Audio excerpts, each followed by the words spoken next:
Free life insurance? No, but I'm not paying for it. Otherwise, payable income tax is paying for my life insurance. So I'll take as much as I can get. In this educational episode, I'm going to address the subject, how do fees actually work in an IUL, an indexed universal life insurance policy?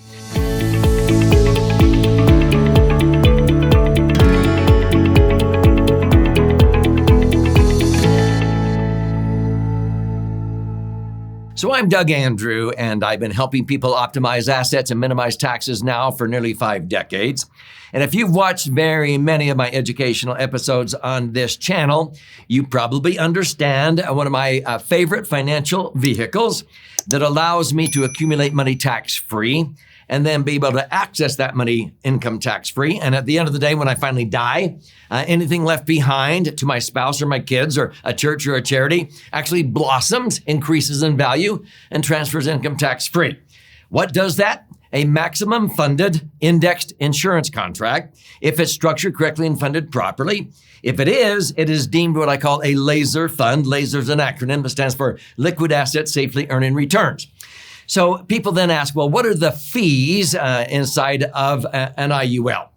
Well, there are fees that are required in order for it to be deemed tax-free insurance under 3 sections of the Internal Revenue Code, Section 72E, that allows money inside of an insurance policy to grow tax-free, the interest, the dividends, or whatever. Section 7702 that allows you to access that money the smart way tax-free. And then Section 101A that provides so that anything left behind when you die blossoms, increases in value, and transfers income tax-free. And so when you adhere to those 3 sections of the code, you're staying tax sheltered under those 3 sections by adhering to 3 tax citations that spell acronyms TEFRA, DEFRA, and TAMRA. And so you have to have a commensurate amount of insurance coming along for the ride so that you don't move over to taxable investments in the code. And under TEFRA and DEFRA, you have to have a certain amount of insurance coming along for the ride. But what you're doing is you're taking the least amount of insurance the IRS will let you get away with and put in the most money or the most premium the IRS allows because your objective is living benefits. You want the fees to get smaller and smaller. You want this to cost less as you get older.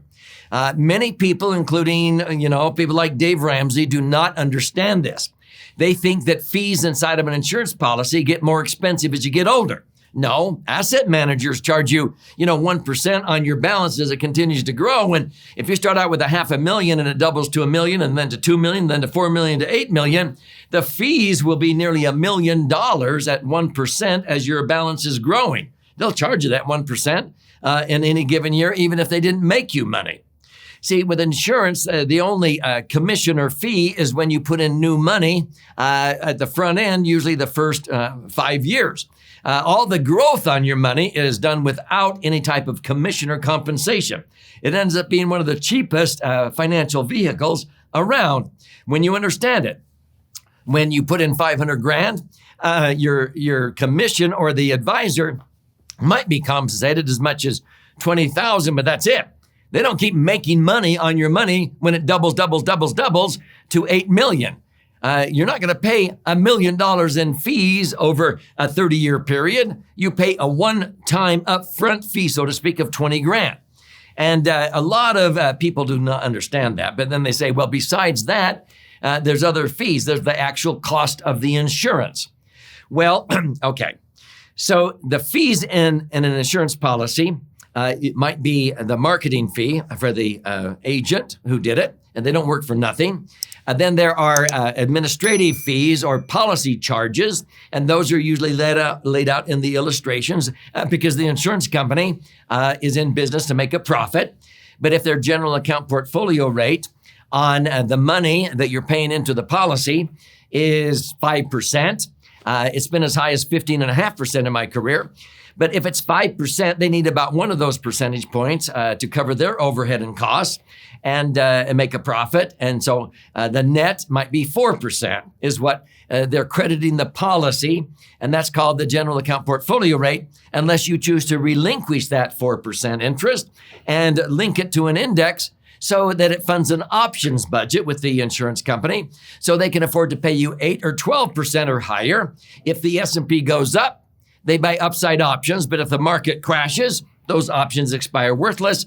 You don't lose your money, let's say $1 million of cash value. You just didn't make anything that year, but you didn't lose the original principal you started with. Does that make sense?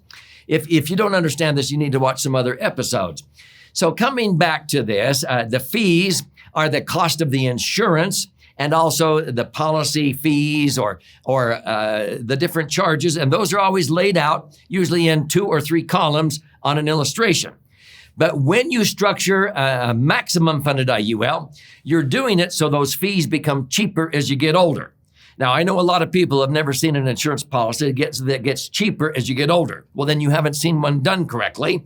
So basically, if I have a client that wants to put in $500,000 and they're 60 years old, the minimum amount of insurance required under TEFRA and DEFRA is about double that, about $1 million. You could buy way more life insurance than $1 million for $500,000, but that's not the objective. You want your $500,000 to grow at a really high rate of return as quickly as possible.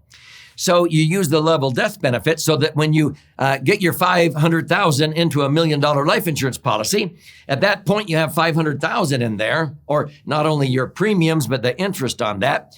The net amount at risk to the insurance company is only now the difference between the original $1 million of death benefit and the $500,000 of cash value, because that now equals part of the death benefit under level death benefit option.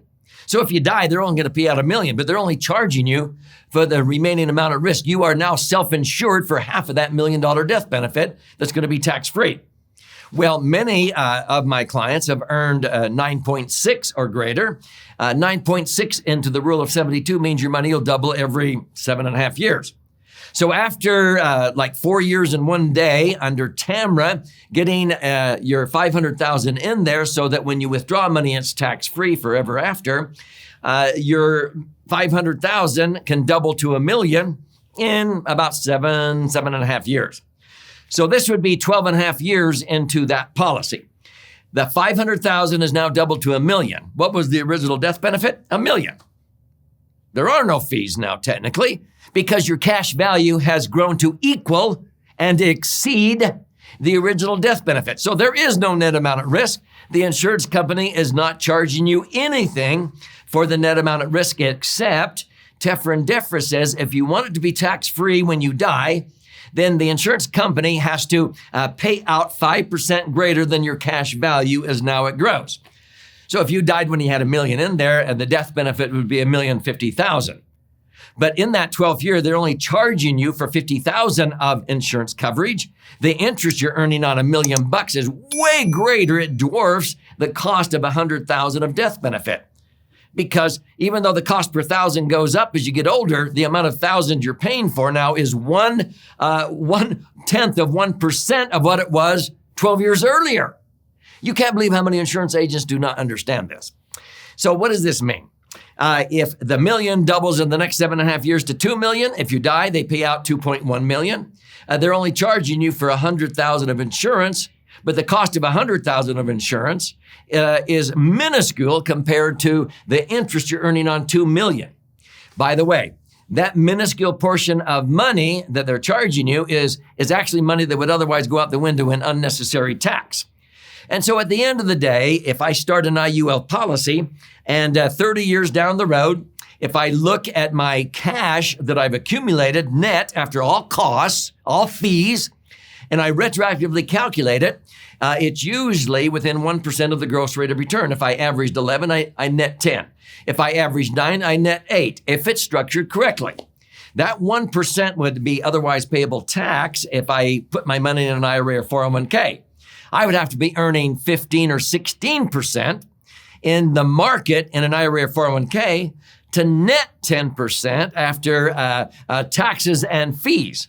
That's money that would go out the window in taxes if I followed the herd and put money in IRAs or 401ks and paid asset management fees for the rest of my life. Instead, I only have to earn 11 to net 10, and that 1% is the cost of the insurance, the fees that the IRS says has to be there, but I'm not paying for those. Uncle Sam is paying for them because I've repositioned it. It's money that would otherwise go out the window in unnecessary tax. If this is making sense to you, you need to study this a little bit more. And I would recommend that you study this book. This is my 11th book. It's been flying off of our warehouse shelves. It's called The Laser Fund. This is how to diversify and create the foundation for a tax-free retirement. And so what is a laser fund? It is a property-structured, max-funded, indexed universal life. And I would say, unfortunately, 99% of insurance agents that sell IUL do not know how to do that.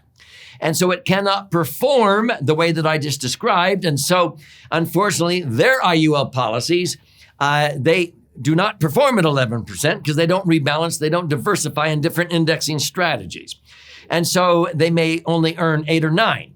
But if you earn 9, you're only going to net 6 or 7 because they don't know how to do it right. That's why I started a coalition or a network that I train. I've trained over 5,000 agents, and this is called IUL Insiders. And so if it's done correctly, then you can earn 11 and net 10 like I'm talking about. You'll have a gross higher rate, and you will net within 1% of the gross rate of return retroactive back to day one. But the longer it goes, if I earned 11% this year on my policies that are 30 and 40 years old, I would net 10.95 because in this given year, the cost of insurance is minuscule. But retroactive back to day one, it's about 1%. So I let Uncle Sam pay for my insurance. I don't object to insurance benefits. We object to paying for it, so I let Uncle Sam pay for mine. Does that make sense? So if you want to learn, I would suggest you study this book. Now, you can go to Amazon. It's $20 plus shipping and handling. If you do that, thank you. But I'll gift you a copy free. You simply go to laserfund.com, laserfund.com. Click on the link below. You contribute a nominal amount towards the shipping and handling. I'll cover the rest of that cost. I'll pay for the book. I'll fire out a hard copy via priority mail. While you're in there claiming your free copy, if you like to listen and learn or watch and learn, check out the audio and video options. You can even register for a free educational webinar. We do them on a regular basis. You can even schedule an appointment with an IUL specialist that I have trained, that I oversee, that knows how to structure these correctly. And they'll be able to do that for you at no cost, no obligation.